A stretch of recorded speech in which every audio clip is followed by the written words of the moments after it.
This is Pet Life Radio. Let's talk pets. It's All Behave with Arden Moore, the show that teaches you how to have harmony in the household with your pets. Join Arden as she travels coast to coast to help millions better understand why cats and dogs do what they do. Get the latest scoop on famous faces, their perfectly pampered pets, and who's walking who in Rin Tin Tinseltown. From famous pet experts and best-selling authors to television and movie stars, you'll get the latest buzz from wagging tongues and tails. Garner great pet tips and have a doggone fur-flying fun time. So get ready for the pause and applause as we unleash your All Behave host, America's pet edutainer, Arden Moore. Pause up, pet pals. Welcome to the All Behave Show on Pet Life Radio. I'm your host, Arden Moore.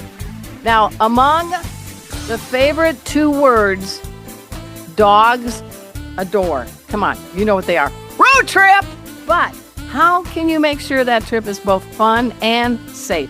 For answers, we're going to go straight to the top. That's because our special guest today is the new president of the American Veterinary Medical Association. So please join me in giving pause and applause to Dr. Jen Quammen.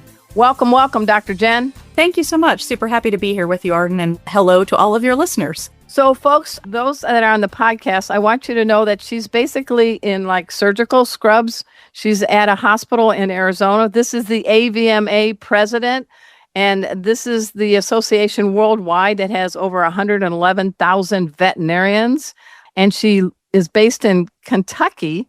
What the heck are you doing in Arizona? I'm very curious. Yeah, great question. So my regular life as a clinician, so I'm a 2011 graduate from the Ohio State University in my veterinary school.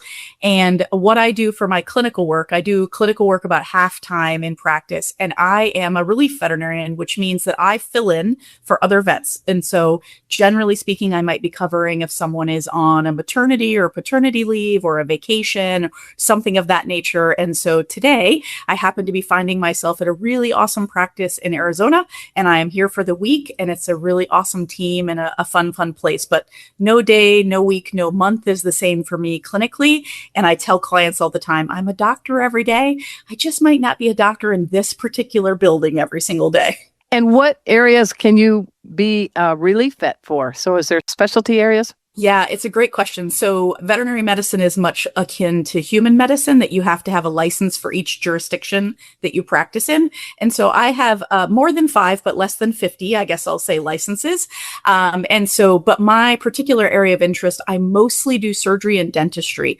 And so mostly dog and cat work. And this practice, I'm also seeing some outpatient appointments, but it depends on what the practice's needs are. But I would say 80+% of my time, you will find me with patients kind of in the surgical suite is the place that I consider most home. So being down in the mouth is a good, healthy decision for you, right? Indeed. And I'm just laughing because there's people coming into this place in Arizona having no clue that you're the president of the AVMA, right? That's pretty kind of cool. Absolutely. Yes, and so thank you. It's a really wonderful opportunity to serve in this way for my profession and the association. Of course, one of the roles as president is to help educate the general public. Yeah. So you are helping to facilitate that for me. So thank you on behalf of our association. But also, regardless of me having this title, I'm Dr. Jen. I'm still Jen. I'm walking in the room. I'm telling the same bad jokes no matter where I'm at. I love a pun. I love a dad joke. I'm here for it all. And so I hope clients will welcome me whether or not they know that this is one of the roles that I have. You shouldn't have said that because I am the same ilk. Do you know why they even call them dad jokes, Dr. Jen? No, and actually I want to know about this because I want to make them parent jokes. Yeah, well, you almost said the word because they are a parent. Good job. Look what I have. I see that. It's great. It is a book of dad jokes. There you go. All right. From one dad joke chick to another, let's get this party started. You know, road trip. We talked about that. We're going to find out some tips and ways to keep our pets safe after we take this quick break. So you all know the drill. We got to sit, stay. We'll be right back. Time for a pause. 4 furry ones, actually. Sit and stay. All Behave will be right back. Take a bite out of your competition. Advertise your business with an ad in Pet Life Radio podcasts and radio shows. There is no other pet-related media that is as large and reaches more pet parents and pet lovers than Pet Life Radio. With over 7 million monthly listeners, Pet Life Radio podcasts are available on all major podcast platforms. And our live radio stream goes out to over 250 million subscribers on iHeartRadio, Odyssey, TuneIn, and other streaming apps. For more information on how you can advertise on the #1 pet podcast and radio network, visit PetLifeRadio.com/advertise today. Let's Talk Pets on PetLifeRadio.com. Oh Behave is back with more tail-wagging ways to achieve harmony in the household with your pets. Now back to your fetching host, America's pet edutainer, Arden Moore.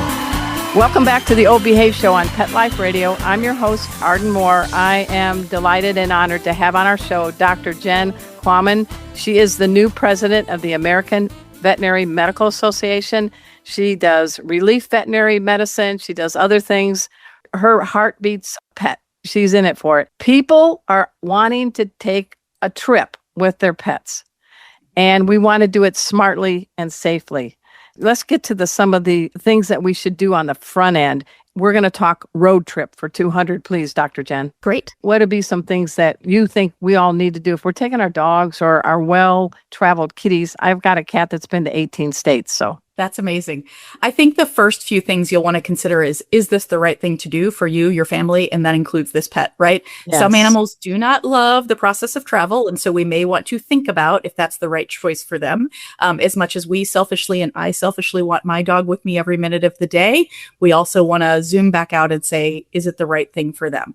You're going to want to make sure that wherever you're going on this road trip, if we're going to zoom in on that, is pet friendly. So if you're going to stay somewhere, do they allow pets to be there? Sometimes there are size restrictions associated with that. And always plan for the unplanned. So if you think you're on a 5-day trip, maybe have enough supplies, and that might include food and medications and beds and toys for at least twice that long, because the unpredictable things definitely happen to us all. Yeah, it is kind of tough to smuggle in a Great Dane, right? It is. And you didn't know this, but as a longtime Great Dane lover and owner over the years, they are not the most small dogs in the world. And so it can be a little bit hard to kind of sneak them in. And to your point, whether it's a cat, a dog, I see people travel with birds, ferrets, lizards, snakes. I mean, it takes all kinds. I have seen people packing an alpaca in their van.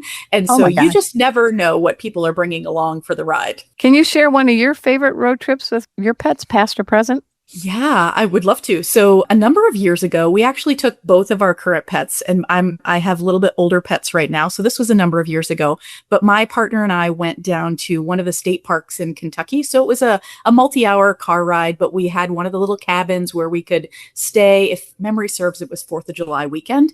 But we had the dog and we had the cat with us. They're both harness trained. And say their name because they're going to hear the show. Yeah, for sure. My dog is named Cece. She is the boss of the world. And whether or not she's my dog, I'm her person, if you know what I mean. And our cat is named Pete. And he's just the sweetest, most gentle little soul that ever was. And the two of them together are quite the pair. But yeah, so Ryan and I road tripped down to Pennyrile State Park, which is a number of hour car trip for us. We packed all their items. We also got a whole bunch of groceries, including s'mores supplies, because always important if you're going to be in that sort of scenario. And we just had a great time. We could go out in the morning and take some walks on areas in the park with the animals, but then also it was just nice to be able to have them with us and not have to kennel them for that long weekend. So it was a really fun time. So what's their favorite music in the car? What gets them to sleep and not bark? Well, that's a great question. So Cece is now at the point that she doesn't hear so much anymore. Okay. But I think she's probably akin to me, meaning I have a pretty eclectic sense. I don't love really, really twangy country. Bluegrass is hard for me, and I know I am from Kentucky. I'm sorry, my fellow Kentuckians. That one's a tough one for me. But we love a good rock or a good pop to kind of get us down the road for sure. The cabin itself. So you're bringing in Cece the dog and Pete the cat.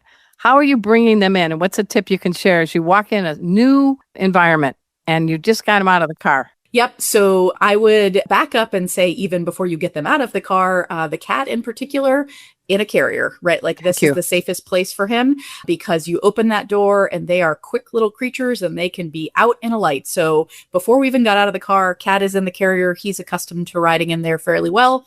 Dog is in a harness and on a leash. And that is the scenario that we do for ours. And I think works for a lot of folks as well. We think our pets are going to come when we call them. We think they've got them recall trained. But boy, if there is a scary sound, a scary smell, or an interesting smell that they bolt off for, particularly in an unfamiliar place, I would hate for them to get out and not be able to be controlled or find their way back to us and they get lost. So that is something we want to avoid. So carrier for the cat and leash and harness for the dog was my method, which I think is great for a lot of folks to consider as well. The ID and the microchip for $200. Yes, 100%. Yeah, I mean, I feel like this is a $600 question, Alex. But now I think now it is. My best identification that I want on pets is always the microchip, and the microchip is a little implant. It's about the size of a grain of rice that we put under the skin. They work often throughout the entire lifetime of the pet. There is a day every year we call Check the Chip Day, where you should go in and make sure that chip is working.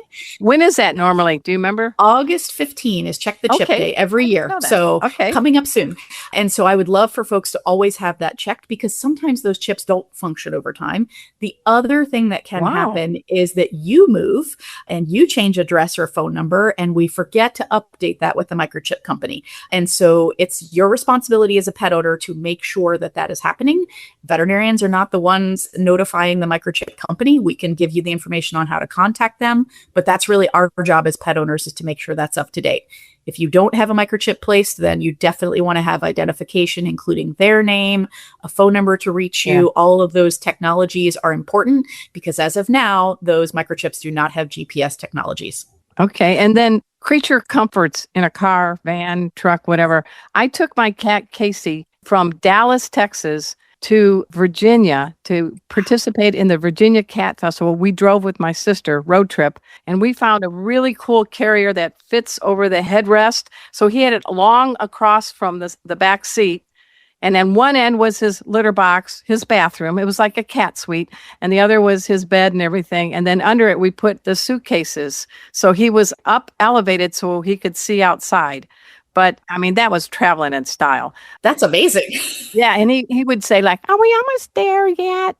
But no, he's really good. So what's some things to make the ride comfortable, especially for little dogs that may not be able to see out the window? Yeah, I think I love this idea of providing a place for them to be secure. And so little dogs, they can have a carrier they sit in. There are car safe carriers that they can sit in, which you can elevate as well if you'd like. Some of them will actually buckle into the seatbelt as well. There are also harnesses that are specifically meant to buckle into the seatbelt. That's important. If they have a blanket, a toy, a bed that they love, maybe bring that along either for the car ride and or to transition to wherever you're going to stay with them. Do they have a toy they love, right? That's important to have as a comfort item. That is, I think, the bare minimum. And then thinking about those opportunities for them to take more breaks than you think might be necessary. You know, you might have folks that can go 6 or 8 hours, 4 to 6. Yeah, those are called Kegel champs. Yeah. That's not me. That is not me. So I think we want to go every 2 to 4 hours. We want to give those guys a break, particularly if they're not accustomed to long rides. I would really encourage people not to go from 0 to 8 hours. Try a small trip first, 30 minutes, 20 minutes. We want to make this positive experience. We want to find out, does that animal get motion sickness? Do they get anxiety about riding in the car? Those are all things you want to know and you want to address with your home veterinarian before you ever try to make that long trip. So you need to go to the baño. And it says in big letters, no pets. And it's Texas, where it's 108 today. What do you do to go to the bathroom, but you're worried about leaving the pets in the car? Yeah, so I do not want folks leaving pets in the cars unattended. I'm hoping for a lot of these scenarios you are road tripping with a friend, whether you are in the same car or if you're doing back-to-back, you know, a car and a truck, something like that. Give yourself the opportunity to communicate and take those breaks together. If you have multiple animals, someone can stay with one in the car while you relieve the other one. You're sort of like, yes, everybody gets a turn, if that makes sense. I want to make sure if you're in those really hot or if you're in the wintertime, you're doing holiday travel and it's really cold, I want to make sure you're thinking about that. So ice on feet, hot pavement on feet. If it is too hot or too cold for your bare hands to be on, it is probably too hot or too cold for those animals' pads to be on as well. And so grass and shade are preferable to blacktop and concrete. And again, if you're thinking rest stops or place like that you're stopping, please, please, please make sure those animals are restrained at all time, meaning a leash, a collar, or a harness, because I like harnesses. Yeah. I see so many folks that have their dogs in collars that are ill fitted. And so if that dog pulls back, they can pop right out of that collar and then they are gone. And so nothing scares me more than somebody trying to get in and out of the clinic with a pet or in and out on the side of the road. We certainly don't want those animals loose and running free where they could be injured or gone forever. And with the dogs and the cats that you restrain, sometimes for a rest stop, on a highway, I have my cat in a carrier, or one of my dogs is in a carrier or in a stroller. And if somebody says anything, I say, no fur or paws are touching the floor of this bathroom. I have to go, and I want to keep my pet safe. I've never had an issue then. I love that. And again, thinking about the size, you're probably not going to do that as easily with a Great Dane. I can't do it with your Great Dane, no. Yeah, hard to put a Dane in a papoose and snuggle them in. That's a little bit more challenging. But I do think you can think about the ways that make the most sense for them. There are a lot more folks that are accustomed to us traveling with pets. But you've got to also realize as a person, there are humans that are allergic to animals. There are humans that are very afraid of animals. And so, not everybody has the sense to know how to meet and greet an animal. And so, as humans, we want to walk in and reach over and handshake one another, but reaching over to pat that dog, especially if they're nervous, that can be a very frightening experience if they're a little bit nervous. So taking the cues from those owners, and as much as we want to cuddle and snuggle them, we don't want to escalate the fear for any of those animals either. All right. We're getting great advice from the AVMA president, Dr. Jen Quammen, on road trips. We're going to dive in a little bit more. We got to take a quick break. So sit, stay. We'll be right back. Time for a walk on the red carpet, of course. Oh Behave will be back in a flash right after these messages. Oh, sure. It's all fun and games until someone ends up in a cone. That's right. We're animals. Pet Life Radio. Let's talk pets.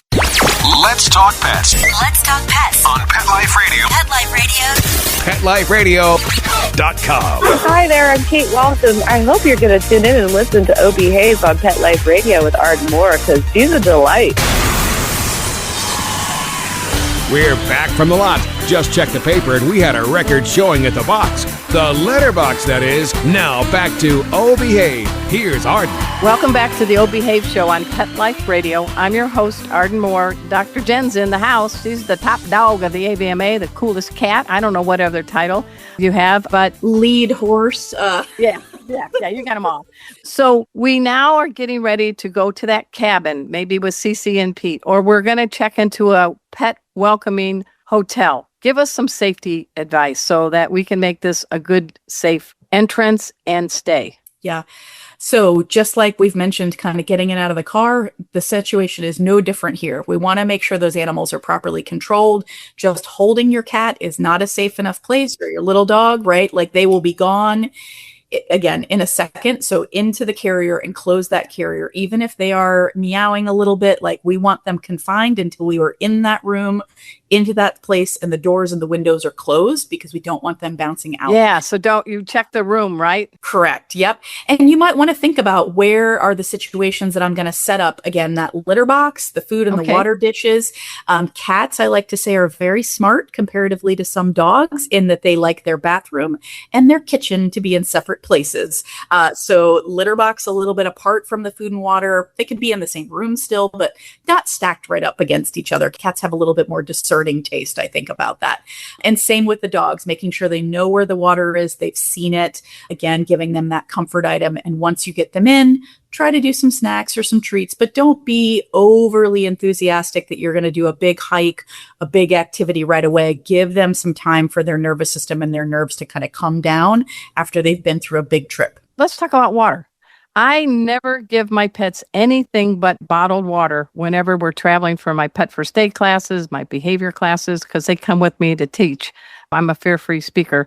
So why is it maybe good to not just get water from the tap? Well, I think there's always some considerations there of is the water safe? And I think in most situations, it probably is safe, and you're going to want to keep some bottled water on hand anyway. We talked earlier about what if plans don't go according to plans and you get stranded somewhere. You want to have bottled water and things available with you on the trip. There are also some waterers and some like carrier dishes that like you can screw the bottle directly into, and then they kind of like open up and there's like a little dish in them. And so getting your pet accustomed to those things can be a little bit interesting for them as well. Some dogs won't drink a lot. Maybe they'll take a little bit of ice chips or something to just make sure we're keeping them hydrated. They should be urinating at least twice a day. And if they're not, we might not be doing enough to keep them hydrated. So anything we can do to help encourage drinking if they're reluctant to eat. The other thing you could consider is like maybe we need to moisten the food a little bit, add a little water to it to just try to kind of cheat a little bit to get some extra water into their system. Because although food and treats are important, it is much, much more paramount for all of us, the people included, that we are keeping our hydration level up, particularly in those new and different environments. Now you're on the trip with 2-leggers, 3-leggers, or 4-leggers. And the 2-leggers want to go to someplace that isn't pet welcoming just for an afternoon or something. What's your advice about maybe pet sitters or other groups that could be helping you while you get to go do something 3-4 hours apart from your dogs or cats? Great question. So if you're doing this somewhere local from home, or if you're out and away and you're thinking like a short trip from that, you definitely can find pet sitters. You can find folks that will come in and stay with them for just short periods of time, or letting them have those restroom breaks. Maybe you have a family member, or if it's summertime and you have kids on your block, maybe you have a junior high or high school kid that needs a little task for the afternoon. Who might be a future veterinarian. Correct. Yep. Most of us as veterinarians make that decision in elementary school. So just keep that in mind, that people are really thinking about that very early in life. It's a great way for them to learn a little bit of responsibility, but you might trial that while you're still home. But I would say if you are going to be a couple hours away from home and planning to go in somewhere, I do not want folks leaving those pets in the car. That's probably the biggest tip that I would say. It's like they might be much safer and better off left at home, even if they're a little anxious, than if they were to be in the car, because the temperatures in those cars can rise even on a 70-ish degree day where we're like, oh yeah, it's fine. You close the car and those windows are up, and things can go up by 20 and 30 degrees in 20 minutes, 20, 30 minutes. That's scary. That's scary. Very unsafe very quickly. Yep. So I know we're getting ready to wrap this up because you're going to get back to working as a relief veterinarian, but I ask every guest on my show this question: what is a pet superpower you wish you had, and why? Wow, that is a great question. I don't know if I have this superpower, but I think I'm pretty good at it.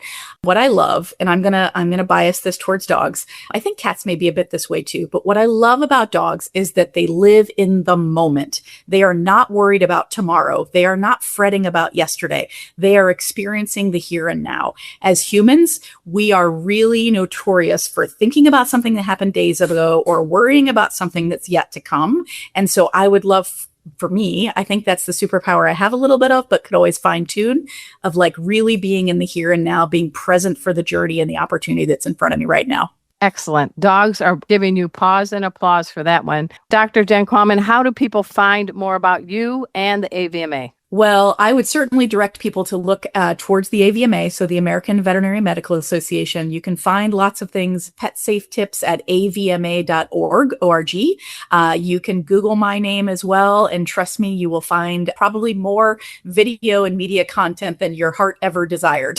Well, you survived being on the O Behave show. What do you think, Dr. Jen? Well, had a great time. I don't know if you have feedback for me, but I feel like I need to get to Final Jeopardy to really know if I've gotten through the whole episode or not. I think even in a form of a question, you nailed it. Hey, everybody. I also at this time want to thank my producer, Mark Winter. He is the executive producer of Pet Life Radio. O Behave, humbly, you're tuned into, is the longest running weekly pet podcast on the planet. We've been on the air since 2007. And when I'm not doing this behind the microphone, I am a master certified pet first aid and CPR instructor. And I teach pet parents, pet professionals, and first responders, all in a veterinary approved program all over the world. So I can't do it without my 4-legger partners, Pet Safety Cat Casey, the busiest safety cat on the planet, plus Pet Safety Dogs Kona and Nova 6 Toes. So check out Pet First Aid for you And until next time, this is your flea-free host, Arden Moore, delivering just 2 words to all you 2, 3, and 4-leggers out there. Oh, behave. Coast to coast and around the world, it's Oh Behave with Arden Moore. Find out why cats and dogs do the things they do and get the latest buzz from wagging tongues and tails in Rin Tin Tinseltown. From famous pet experts and best-selling authors to television and movie stars, you'll get great tail-wagging pet tips and have a fur-flying fun time. All Behave with America's pet edutainer, Arden Moore. Every week on demand, only on PetLifeRadio.com.